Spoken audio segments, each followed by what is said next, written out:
Hello everyone, my name is Andrew Kraemer and I'm a data scientist. A couple of weeks ago I was sitting in my apartment and Spotify played for me the Macarena. And I asked myself, how on earth did this become a popular song?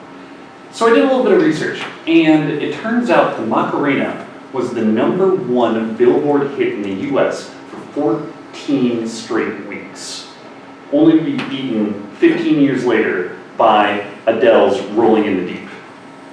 So I decided to make this question a little bit broader and devote 2 weeks of my life to answering it. So my hypothesis was, when the national mood is high, people listen to happier music. What does this mean exactly? The national mood, happy music? I had to come up with some metrics in order to come up with how this works. So for the national mood, I am using the Consumer Confidence Index, which has been going back as long as the Billboard Hot 100 has been around.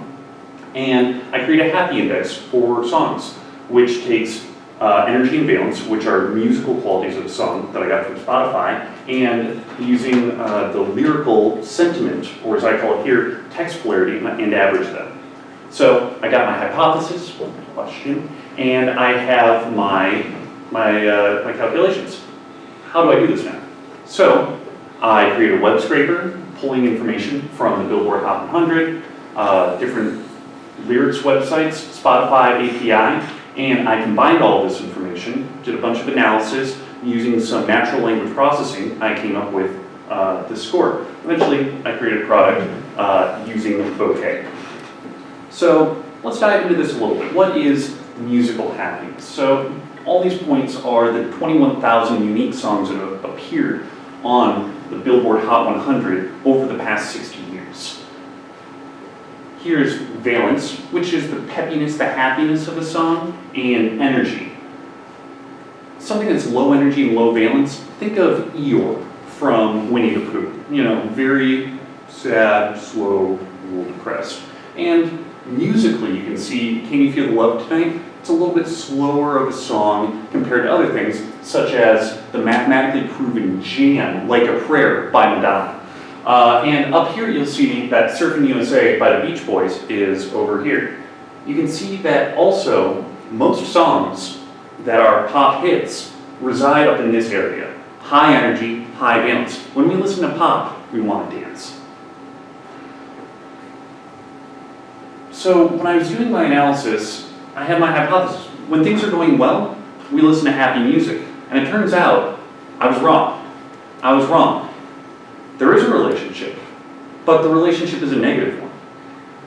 When the Consumer Confidence Index is high, it turns out that there is more likely to be a chance that the #1 Billboard hit is likely to be a sad song. And that's represented here with these purple lines. Furthermore, what was interesting is when there are times of national tragedy, we are especially likely to see happy songs for stretches of time. So, right after 2000, September 11th happened, and we can see a long spell of happy songs. Over here is the 2008 stock market crash. Over here, and granted this is a little bit shorter, but the ones that followed are sparse. JFK was assassinated.